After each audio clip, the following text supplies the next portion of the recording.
Hey everyone, my name is Ro. For all those who may not know me, I'm a staffer here at Fort Wayne Sport and Social, and I'm going to be going over some of the rules that we have for softball. I'm not going to go over every rule that we have because that would take forever, and I don't want to do that. But I'm going to go over some of the rules that makes this league a little more unique. Uh, so yeah, here we go.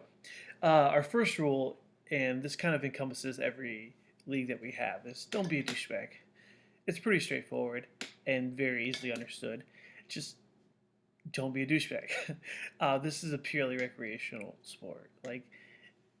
We're not here to win trophies or like win money. We're here to have a good time. So please keep that in mind going forward.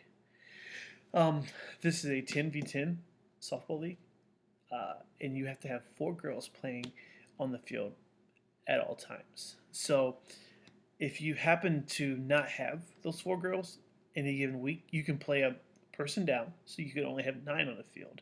But to qualify as a full game, you can only have you have to have at least two females, but that means you would have to be playing two people down. So you have to have eight people total, with two of those being female.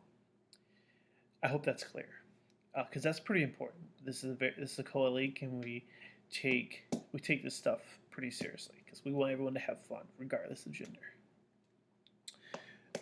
Females can use metal bats. We provide bats and balls, but when batting, females can use metal bats or they can use wooden bats. But when it comes to males, you can only use not metal, wooden bats. Composite bats are okay, but generally females metal bats, males wooden. Um, so we do have a grace period of 10 minutes after the game starts for the other team to get there and have the minimum required players, which in this case would be eight, with two of those being female. At that point, if they're not there with that, they will forfeit and your team will win the match. Unfortunately, though, you you might not be able to play a game. If there's enough people where you can play a mock game, that's great. But at the 10-minute mark, if they're not there with those requirements, they forfeit. There are 6 innings or 55 minutes of play. We try and let you finish the inning that you're in when it gets close to that ending mark, 55 minutes. We try to warn you around, I don't know, 45, even 50-minute mark to let you know, hey, this is probably going to be your last inning, just to give you a heads up. But at the time of 55 minutes, whatever inning you're in, once that's done, the game's over. We'll try to be as flexible as possible, especially towards those games that are really, really close. But just remember, hey, you have almost an hour's worth of game to play, and that's generally it. Uh, you can scoring. We're going to do a little bit about scoring. You can only score 10 runs per inning. Once you score that 10th run, and regardless of how many outs you have, you will switch sides. So the defense will go to offense, and the offense will go to defense. This is just to ensure that the games are somewhat close, relatively close.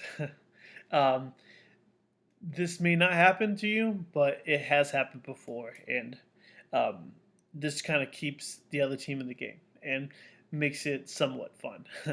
No one wants to be steamrolled, so this kind of helps with that. Everyone starts with a 1-1 count, so that means you have one strike against you, and you also have one ball. So um, fouls count as strikes as well, and you can only have four strikes per up at bat. So if on your fourth foul, I meant to say foul, excuse me, you can only have four fouls per up at bat. So on your fourth foul, you are considered out.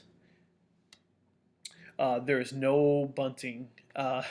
This is, again, purely for fun, and bunting kind of gives you an unfair advantage, especially if you know how to do it. Uh, just no bunting. It's softball. Hit the dang thing.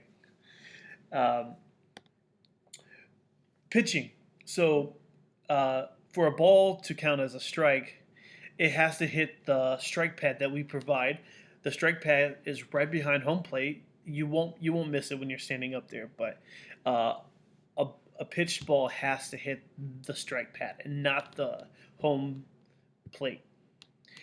Uh, and for a pitch to count as a strike, it has to go at least 6 feet, but no higher than 12 feet for it to come down and still hit the strike plate.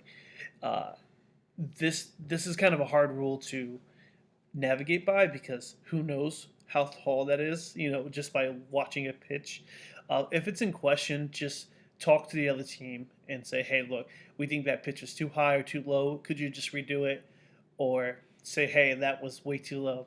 That doesn't count as a strike. It would be a ball. So just keep that in mind. If there's any other questions about that going forward, we're going to be on site, but we may not see that pitch, and we're more than likely going to tell you just to redo the pitch. So this is kind of a gray area rule. So try not to get discouraged if this happens, and we'll do our best to help you make these rulings as we go. Okay, so you can only hit one home run per person per game. I know that's kind of like a bummer, especially for you all-star bomber hitters, but really this isn't that big of a rule to come by, especially since it's softball. Not many people hit home runs. But if you do, you're allowed one per game, and anyone after that during that same game by that same player is a ground rule double. That means you go to second base. Any person on base gets 2 bases. So if you're on second base and someone hits a home run, and it's like their second or third one, you'll go 2 bases, which in this case would be home plate. So yeah.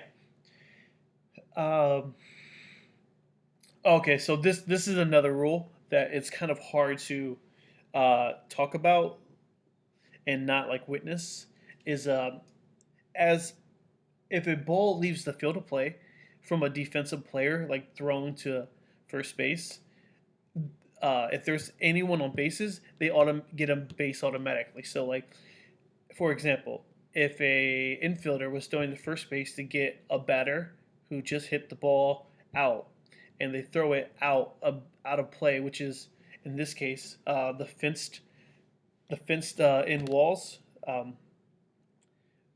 The runner who was going to first base automatically gets to go to second base for free.